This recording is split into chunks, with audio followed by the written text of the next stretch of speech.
While the president's new plan for more offshore oil drilling is already sparking debate, supporters say it will help America end its dependence on foreign oil and create jobs. But critics say the plan doesn't go far enough and keeps the vast majority of America's offshore energy resources off limits.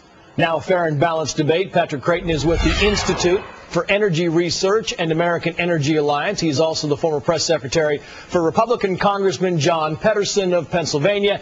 And also with us is Dick Harpootlian. He's a former South Carolina Democratic Party chair. And Patrick, I was interested when the president said, you know, he went into the new nuclear facility he wants to build. He said in the short term, though, we need to drill for some oil off the coast of America. The question is, this is not short term at all. It's going to take years to get this stuff out of the ground.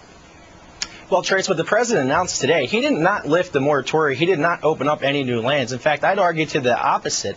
The president locked up additional lands in Alaska. The entire east and west coast were were removed from the moratorium back in 2008. What the president announced today in the southern Atlantic was simply a study. He didn't offer any new lands for lease. There's no plan to offer that for lease. It's a study that the Interior Department is going to undertake. What he's talking about in the eastern Gulf of Mexico requires congressional action. Those lands are currently under moratorium from a previous law.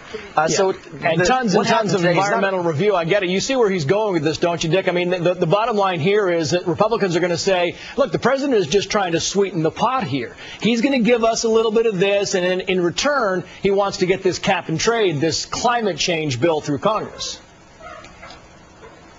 Well, I don't think that. I think cap and trade is going to get modified. Our own Republican Senator Lindsey Graham is working with Democratic Senator John Kerry to get a climate change or environmental bill, energy bill that's going to do two things. One, we've got to get off foreign oil. That is a national security issue. And two, we have to come up with renewable energy sources so that we don't ever have to rely on fossil fuels again.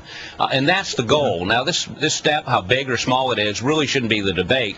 What should be remarked upon today is that we've gone a step in the right direction. And I really don't think that, again, but a lot of others, Patrick, got to say, he said step in the right direction. I mean, Dick, pardon me, but a lot of people have said that, you know, the step in the right direction. Tomorrow the EPA comes out with their new CO2 guidelines, Patrick, and that's going to hit businesses. I mean, they're in essence going to say this is what the carbon dioxide emissions can be. How much is that going to cost American businesses? Well, Trace, I have to go back to something Dick said because it's just simply misleading and factually inaccurate. This country, you know, this notion we need to get off of fossil fuels. Right. We're 85% dependent on fossil fuels, and by 2030 we'll be 78% dependent on fossil fuels. So this notion that we can flip a switch and get off of fossil fuels is and the new CO2 guidelines from the EPA, Patrick? Well, anything that the EPA does to regulate carbon emissions, Trace, like you mentioned, is going to increase the cost of doing business in this country. When you increase the cost of doing business, they're passed on to the consumer. It just seems this administration is more bent on increasing the price of traditional forms of energy rather than fostering a climate where domestic energy production can flourish, we can produce jobs here in America, and frankly, we can increase our national security. It's still going to be a battle. Dick, I'll give you the last 10 seconds. We need to go to wind power, electric power, nuclear power, and we need to get off of oil. Your other guest is paid by the oil industry. We need to stop the oil industry, the insurance industry, and all these folks that are greedy from telling us what our policies ought to be.